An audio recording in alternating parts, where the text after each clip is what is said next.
Негізгі идеяны басты кейіпкерлер мен қосалқы кейіпкерлер арасында тепе-теңдікті ұстау арқылы жеткізе білу әрине ол кітапта. Ал дорамада негізгі идея басты кейіпкерлер оқиғасының артында, үшінші, төртінші планда кей кездерде кішкене көлегейленіп қалады екен.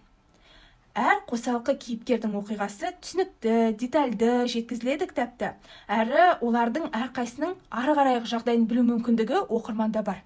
Көрермендер үшін берілген қосалқы кейіпкерлердің оқиғалары қысқартылған, көп жерінде өзгертіп тастаған. Әрі кітап пен дораманы салыстыратын болсақ, маған өте қатты ұнамаған тұсы ол кейіпкерлерден Кирон бейнесін өзгерту. Кітапты оқыған кезде Кирон оқиғасының берілуі, оның не себептен, қандай жағдайға түскені, не себептен бірден ғашық болғаны мен ары қарайғы мотивациясы кітапта түсінікті. Артық сұрақ қоймайсың, себебі автор оны нақты, дәлелді, түсінікті, шынайы жеткізген. Әрі кітапты оқып отырып, Киронның өсуін, өзгерісін нақты елестете аласың. Осыған байланысты да мәтін ішінде ілмектер бар. Ал дорамаға келетін болсақ, Киронның есімі өзгертілгеннен бастап, жалпы оның оқиғасы екіге жарылады. Сөйтіп, оның көрген азабы, қиындығы, ары қарайғы мотивациясының барлығының негізінде тұрған фундаментті жұлып тастап, одан басқа кейіпкер жасайды. Киронды мүлде басқа образ ретінде береді. Жалпы осылай өзгертіп жібергеннен кейін, оның ғашық болуы маған сюжетте болғаннан кейін жасалған әрекетте көрінді. Дорамада мүлде оның шынайылығы жоқ, мотивациясы әлсіз болды. Өсу процесін беру мүмкіндігі болмағандықтан, кітаптың кей тұстарындағы түсіндірулер мүлдем жоқ болып кеткен.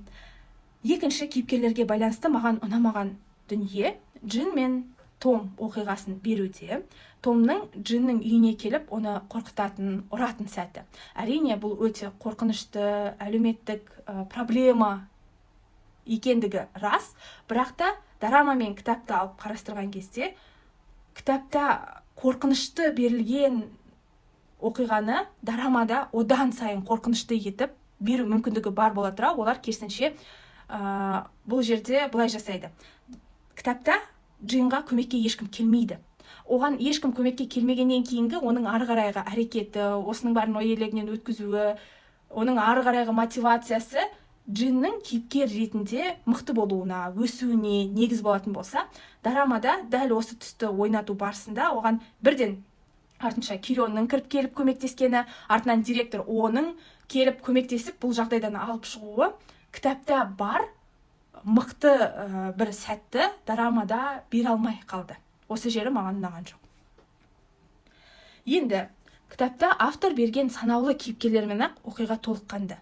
Олардың оқиғасы кітапта жүйелі түрде беріледі де, дорамада бәрін араластырып, орындарын ауыстырып тастаған. Басқа кейіпкерлерді қосу арқылы оқиғаны көлемді етуге тырысқанымен, кітап оқыған адамға бұл аса қатты ұнамайтын сияқты.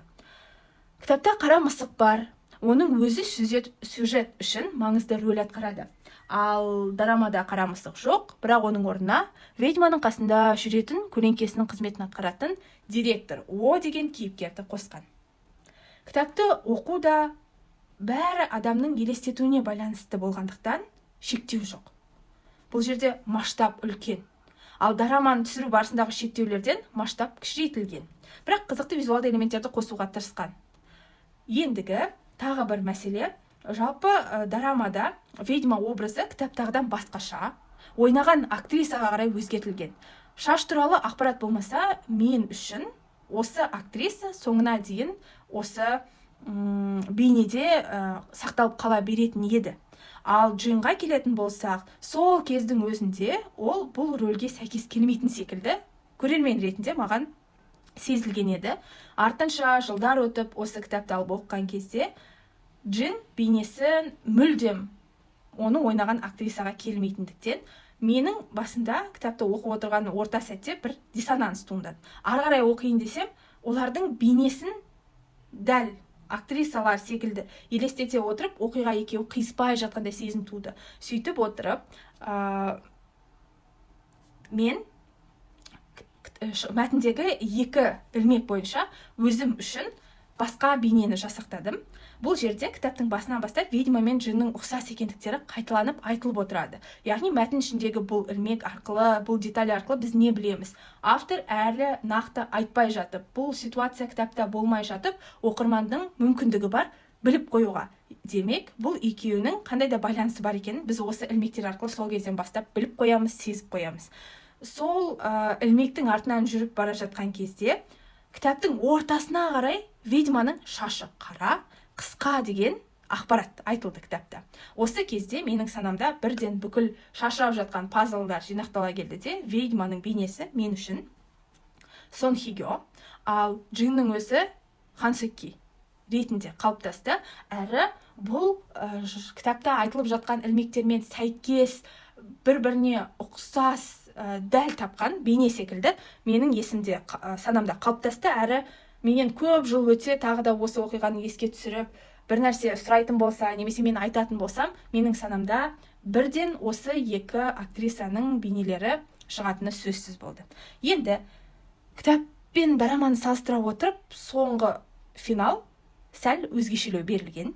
Енді эмоционалды тұстары көбірек, соңында бәрі анық болатын тұсы жақсырақ берілген мен үшін кітап.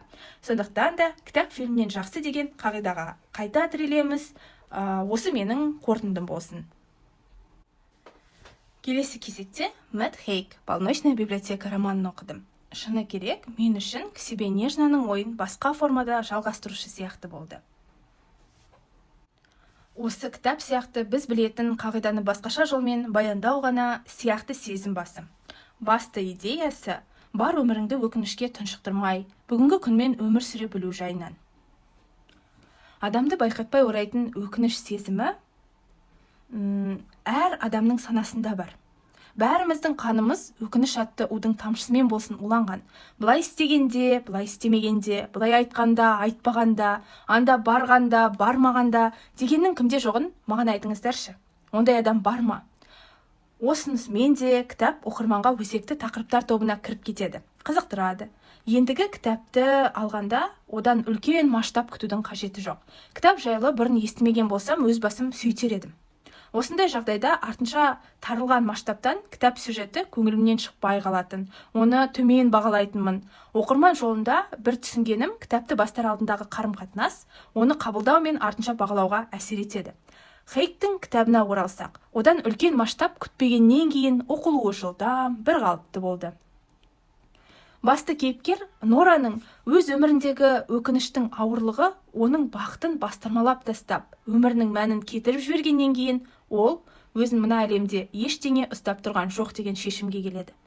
Соның салдарынан ол түн ортасындағы кітапханаға кезігеді. Уақыт пен кеңістіктен тыс ол жердің ерекшелігі басты кейіпкерлерге өмірінің түрлі мүмкін деген нұсқаларын түсіріп көруге мүмкіндік бере алатындығында.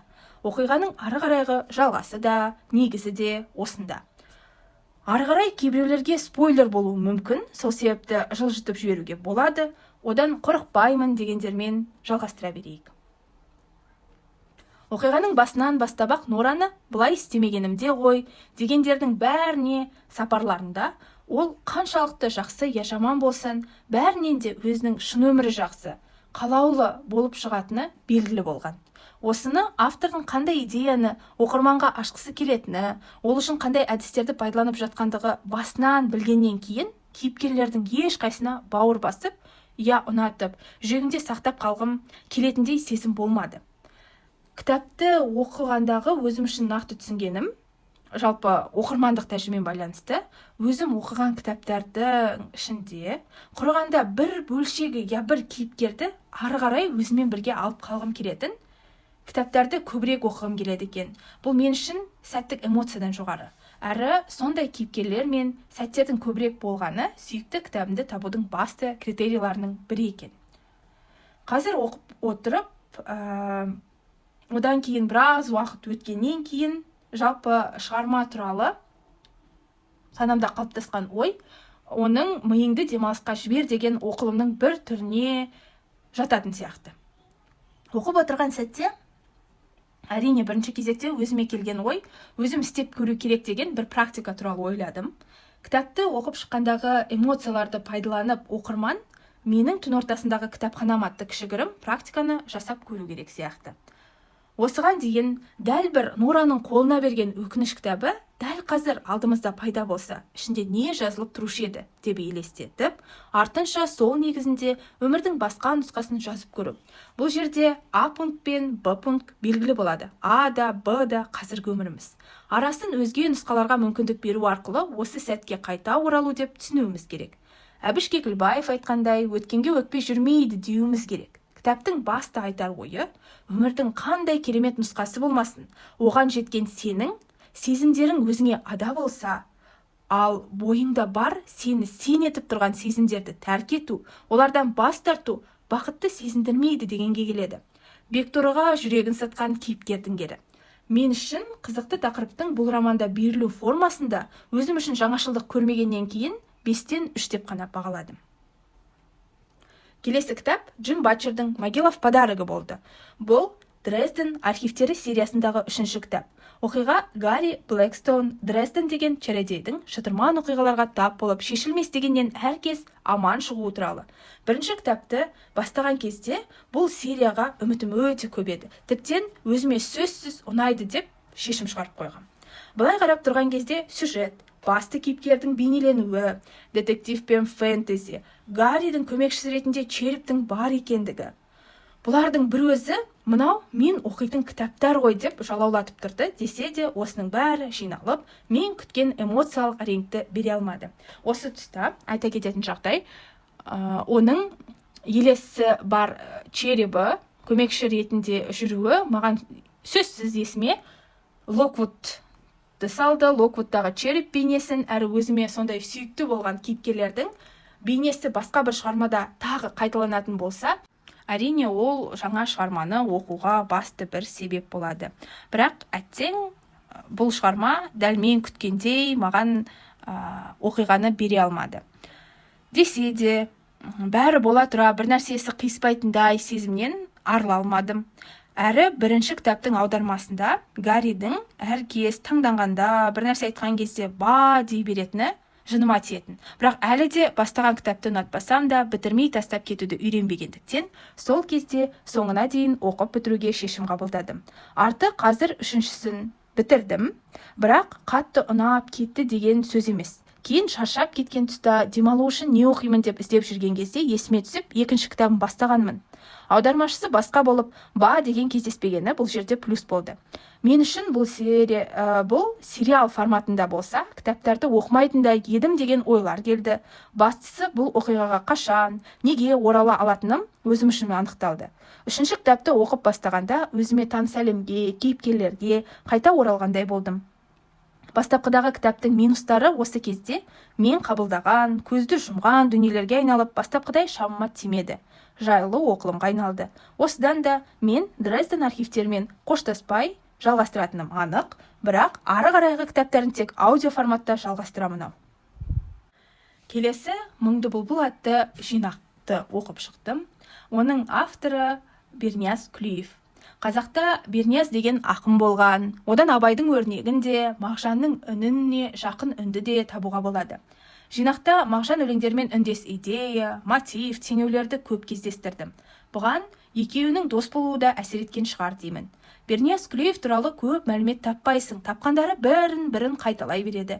Бәрінде дерлік филологтарға таныс ақын, көпшілік оқырманға, барша қазаққа белгісіз деген ой айтылады. Бұл жерде ол туралы қысқа тоқталғанша, болашақта бұйырып жатса жеке видео жасағымақ келеді. Сол бұйырса екен деп осы жерден қысқа қайырайын. Себебі шашылған пазлдарды біріктіріп, менің кеңістігімдегі Бернияздың бейнесін бірінші кезекте өзім үшін жасап шыққым келеді. Жырларын оқып отырып, топтастыру, интерпретация жасау туралы біраз ойлар келді. Түртіп те қойдым. Басы бар, аяқ жоқ сөз қылмауым үшін де осы жерден тоқтатуым керек. Ал сіз тыңдарман, қазақта сондай ақын барын, оның не жазғанын білу үшін іздеп оқып шықсаңыз болады. 24-ке толмай кеткен жастың бойында қандай от болғанын жырларынан сезініп, бір ұлы ақынның ұлы болмай қыршын кеткенін біліп жүруіміз керек сияқты. Осылайша қорытынды шаққа да келіп жеттік. Осыған дейінгі айтылғандарға қарап, әр кітаптың авторы сюжеті туралы айтпадың деп сөкпеңіздер. Дегенмен аннотацияны оқу қызықтырса өз қолдарыңызда. Мен эмоциялармен бөліскім келді. Оқырман ретінде сөйлеп, өзге оқырмандармен ой бөліскім келді. Соңына дейін тыңдаған тыңдармандарға рахмет, әрі менің оқырман әлеміме қош келдіңіздер. Бірінші шығарылым осындай болды. Бұйырса, келесі подкастта кездескенше.